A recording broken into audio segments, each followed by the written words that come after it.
Bjorn Lomborg was born in Frederiksberg, Denmark on January 6, 1965.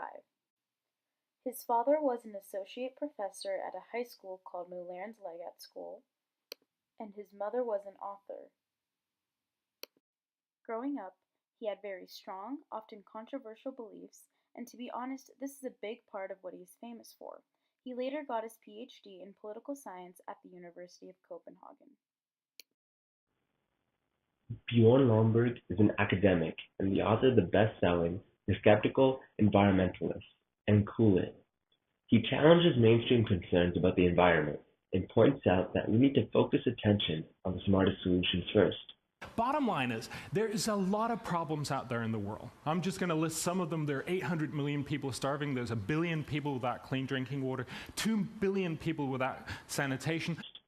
He is an adjunct professor at the Copenhagen Business School and director of the Copenhagen Consensus Center, which brings together many of the world's top economists to set priorities for the world.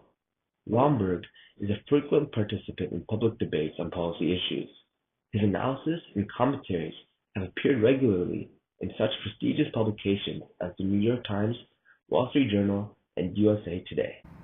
What was it like growing up?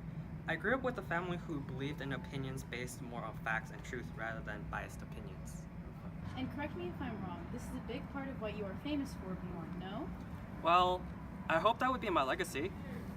It looks like you are big on promoting bigger issues in climate change. Personally, I think that climate change isn't the biggest issue at hand. I feel that people tend to make it seem bigger than it is. Yes, it is problematic, but we should be focusing on fixing our Earth's people before fixing Earth. There are thousands and thousands of HIV/AIDS cases that goes unnoticed in places all over Africa and South Asia. So basically, help the people first, and that will in turn reduce the effects of the inevitable climate change. Huh? Yes, exactly. As society, we should be educating about the climate instead of thinking of reducing the emissions as the primary way to reduce the effects of climate change. One of his biggest accomplishments is being Time magazine's top 100 most influential people in the world. How does it feel being one of the most influential people in the world, Bjorn? It does feel pretty good, to be honest.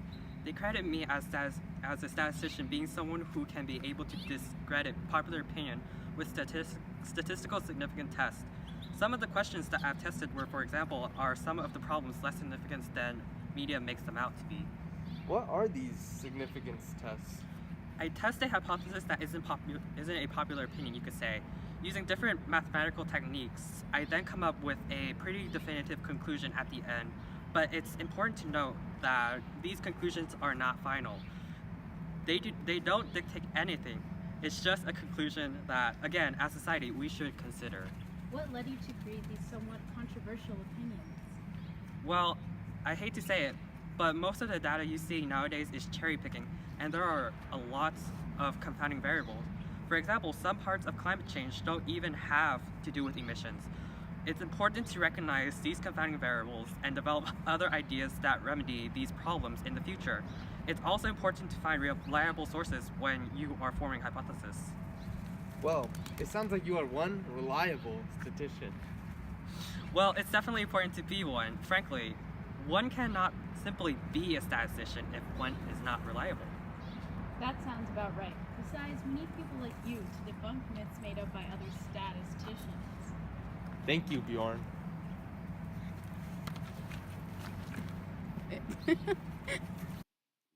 Lomborg's prolific output has been almost matched by books rubbishing his work. Critics have described him as selective, unprofessional, and confused. Rajendra Pachauri, chairman of the UN's climate change panel, has compared him to Adolf Hitler for the statistical crime of treating human beings too much like numbers. He is still deeply critical of the dominant cutting carbon approach and suggests the best policies would be investment in clean technology research and development and more climate engineering development work. Though his work engenders passionate debate and criticism, there is no argument about his influence on environmental policy in the 21st century. You either die a hero or live long enough to see yourself become the villain. With climate change still a pressing issue, his legend doesn't die. It is just re-Bjorn